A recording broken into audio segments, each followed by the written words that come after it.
तो दोस्तों, हेलो। मैं हूं आपका दोस्त, आपका होस्ट अमर सिंह। आज जो मेरी ट्रिप है, तो मैं आज जा रहा हूं यहाँ से लाखा मंडल। शायद आप में से कुछ लोग लाखा मंडल के बारे में जानते होंगे, कुछ नहीं जानते होंगे। अ, महाभारत के अनुसार जब लाक्षागृह बनाया गया था पांडवों को जलाने के लिए, तो उसके बारे में कई सारी कहानियां हैं। कुछ लोग बोलते हैं कि वो बरनावा में वो लाक्षागृह बनाया गया था, और कुछ लोगों का ये मानना है कि वो जगह लाखा मंडल, जो कि उत्तरकाशी का एक गांव है, वहाँ पर बनाया गया था। तो मैं लाखा मंडल जा तो रहा हूँ, लेकिन पता नहीं आज मैं पहुँचूँगा कि नहीं, कि कल पहुँचूँगा। कारण मेरी जो बाइक है, मेरी दोनों ख़राब है। वो बैटरी बहुत ज़्यादा खा रही है। सो फिलहाल आज उसको दिखाना है मेरठ। मैं चलूँगा हापुड़ से मेरठ, और वो ठीक होगी। उसके बाद देहरादून में एक छोटी सी मुझे ट्रेनिंग करनी है। देन फिर लाखा मंडल। तो मेरे ख्याल से मैं आज तो नहीं पहुंचने वाला, मैं कल पहुंचूंगा अर्ली मॉर्निंग। सो टेंट, मेरा बैग रेडी है, और टेंट में सोच रहा हूँ कि देहरादून से ट्रेनिंग करके मैं निकल जाऊँगा, और जो पंप शाम जिस पंप पर जहाँ पर हो जाएगी, उसी के आसपास किसी पेट्रोल पंप के आसपास टेंट लगाऊंगा और रात भर वहीं सोऊंगा।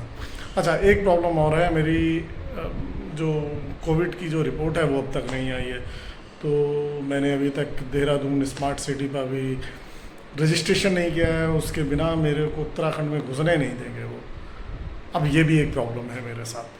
तो लेट्स सी, देखता हूँ। अगर आज दोपहर तक भी आ गई मेरी रिपोर्ट, तो मैं रजिस्ट्रेशन भी करवा लूँगा, और फिर मुझे कोई प्रॉब्लम नहीं होगी। तो एक्चुअली मेरा जो टूर है ना, वो बहुत लंबा होने वाला है। मैं पहले जाऊँगा लाखा मंडल, फिर लाखा मंडल के बाद शायद हर्षल वैली, जो उत्तरकाशी में से आगे है। उसके बाद किधर, हाँ, टिहरी होते हुए फिर मैं निकल जाऊंगा सीधे पीपलकोटी। तो पीपलकोटी में मेरी एक ट्रेनिंग है, तो पीपलकोटी ना मैं रुकूंगा जाके जोशीमठ। तो हो सकता है मैं बद्रीनाथ धाम भी जा सकता हूँ। इसके कारण है, एक पेट्रोल पंप वहाँ मेरा है। हालांकि ट्रेनिंग नहीं है, लेकिन बहाना बनाकर तो जा ही सकते हैं, क्योंकि आम आदमियों के लिए बंद है बद्रीनाथ धाम। तो बाहर से दर्शन करेंगे, ठीक है। इसके अलावा हम जाएंगे मलारी गाँव।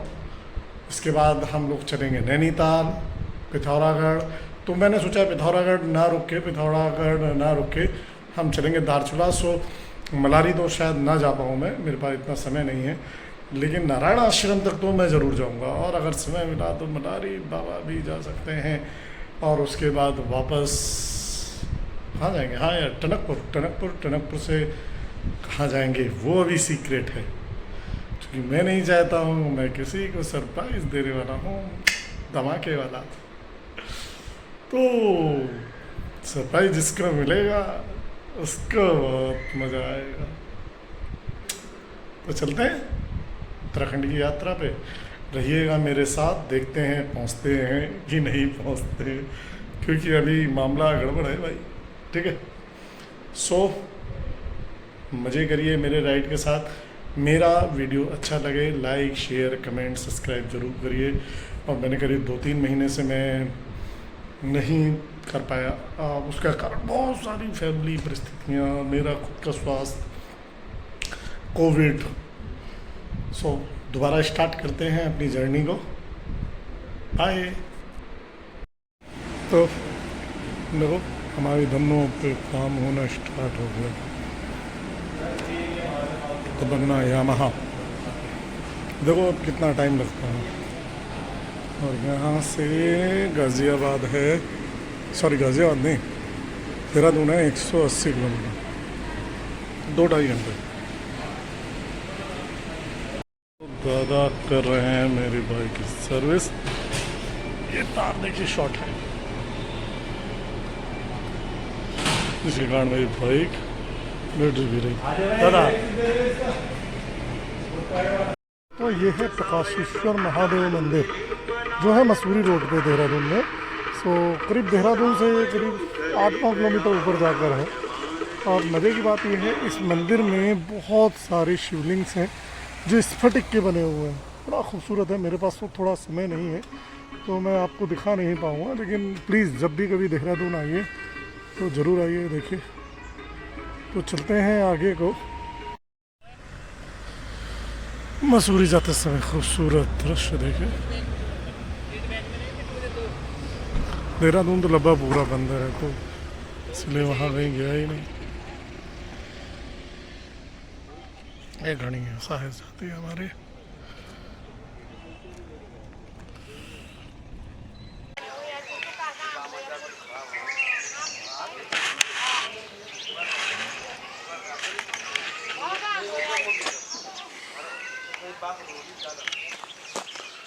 तो दोस्तों, हम अभी पहुंच चुके हैं लाखा मंडल मंदिर के में।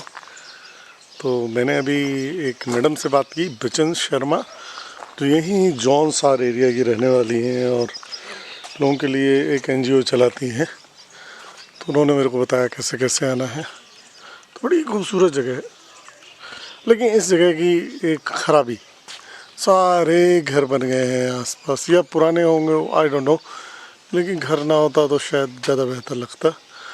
तो जैसा कि मैं आपको बता रहा था, दानव और मानव, कुछ लोग ये जो दो काली मूर्तियां हैं इनको जय विजय भी बोलते हैं, कुछ लोग भीम अर्जुन भी बोलते हैं, और यहाँ के जो लोग हैं इनको दानव और मानव की मूर्ति बोलते हैं। तो देखिए, ऐसा ही बोलती है कि ये जगह 12वीं से 13वीं शताब्दी का है। अब आई डोंट नो कि ये कब का है, क्योंकि बहुत ही, देखिए, बहुत सारे शिवलिंग हैं।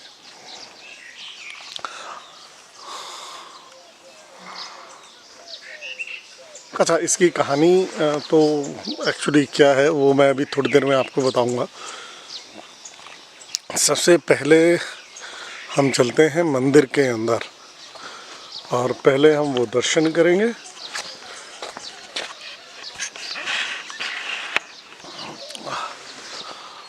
उसके बाद फिर हम निकलेंगे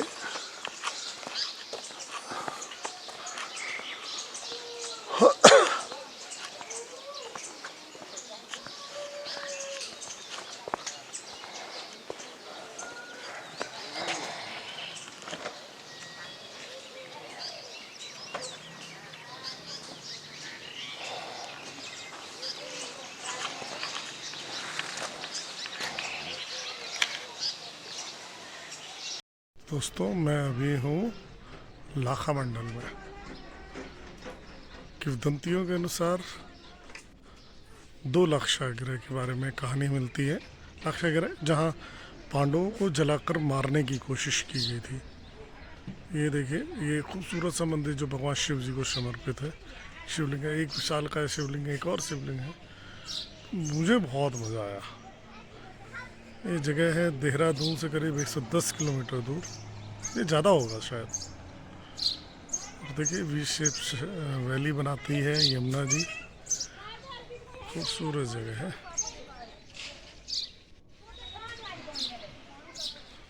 और आप मुझे भी देख सकते हैं।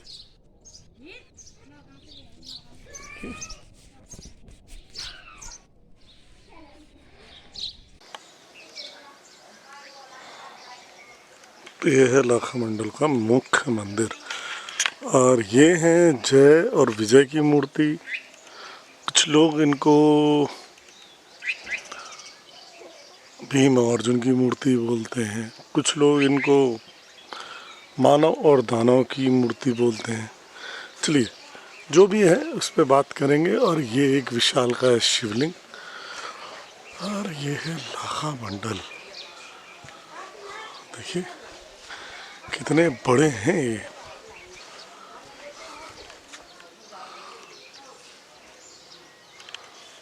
कितनी शांत जगह।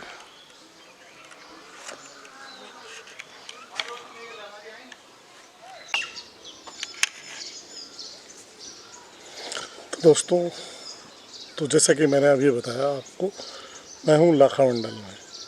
तो महाभारत की किंवदंतियाँ हैं, या कह लो कहानियाँ हैं, कि लाक्षागृह 2 जगह बताया जाता है, एक मेरठ में बरनावा में और दूसरा यहाँ पर। ये जगह है करीब देहरादून से 100 किलोमीटर के आसपास, 100 के आसपास। जौनसार वाला एरिया है, मतलब जो एक जनजाति है जौनसार, ये उस एरिया में है। तो कुछ लोग इसको ही बताते हैं कि दुर्योधन ने जब पांडवों को मारने की कोशिश की थी तो शायद वो इसी जगह पर की थी, और यहाँ पर एक गुफा है तो कहते हैं वो लोग उस गुफा के रास्ते यहाँ से निकल गए थे। खैर ये मान्यताएं हैं और कहानियाँ हैं, इस पर ना मुझे शक है ना किसी को होगा। बहुत ही खूबसूरत जगह है। एक पास में एक शिवलिंग है जिस पर आप अपना प्रतिबिंब तक देख सकते हैं। इसके अलावा बहुत ही प्राचीन एक मंदिर है, मुख्य गर्भगृह। हालांकि उसकी मैं फ़ोटो आपको ना खींच सकता हूँ ना मैं आपको दिखा सकता हूँ, तो वो बड़ी बात नहीं है। एक तो कोविड का टाइम चल रहा है, मंदिर के अंदर आना ही मना है बाहरी लोगों को। मैं आ गया, मेरा दर्शन हो गया, मेरे लिए ये बड़ी बात है। अच्छा, जैसा कि मैंने आपको बोला था, यहाँ 2 मूर्तियाँ हैं। तो कुछ लोग इनको बोलते हैं दानव और मानव की मूर्ति, जैसा कि एक जगह नीचे लिखा हुआ था कि जब कोई आसपास का कोई व्यक्ति या इस प्रांगण में कोई व्यक्ति मर जाता है तो मरने से पहले उसको एक संक्षिप्त जीवन मिलता है। अब कहते हैं कि शायद इन्हीं के कारण है। दूसरी चीज़ ये कि कुछ लोगों का ये भी मत है कि अभी 20 साल पहले तक ऐसा होता रहा है कि जब कोई व्यक्ति मर जाता है तो उसको लाकर जय विजय की मूर्ति के सामने रख देते हैं। अच्छा, जय विजय, मैं जय विजय बोलूँ क्योंकि कई जगह मैंने जय विजय पढ़ा है और कई जगह मैंने भीम भी पढ़ा है। खैर वो बहस का विषय नहीं है। तो उनके बीच में रख दिया जाते हैं और उस पर जो मंदिर के महंत हैं या पुजारी जी हैं वो यमुना जी का पवित्र जल जो नीचे बहती है उनका जल उस पर छिड़क देते हैं, उस मृत शरीर पर, और कहते हैं और वो व्यक्ति जीवित हो जाता है कुछ समय के लिए। सो कहानियाँ ये भी हैं कि अब से करीब 20-25 साल पहले एक व्यक्ति की मौत हो गई थी तो उसकी पत्नी और लोग उसको लेकर आए थे।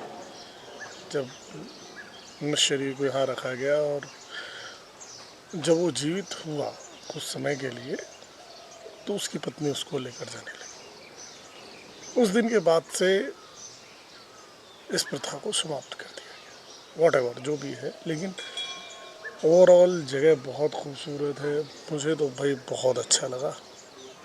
जब भी कभी आप यमुनोत्री धाम के लिए ट्रैवल करें, यमुनोत्री धाम के लिए जाएं तो इस जगह पर ज़रूर आएं।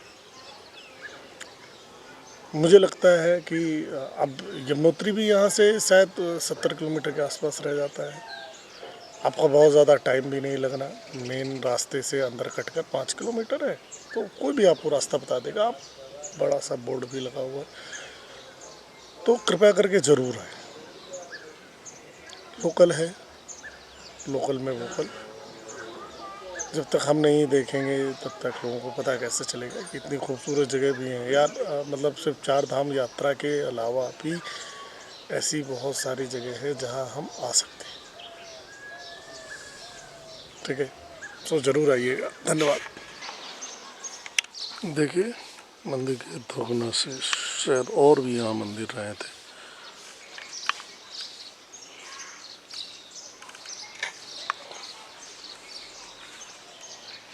बिल्कुल रहे होंगे।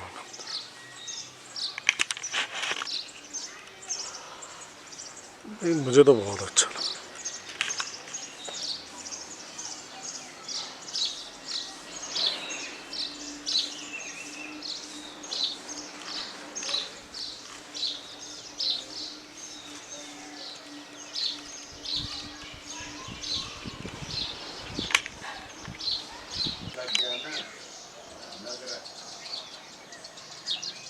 ये जो शिवलिंग है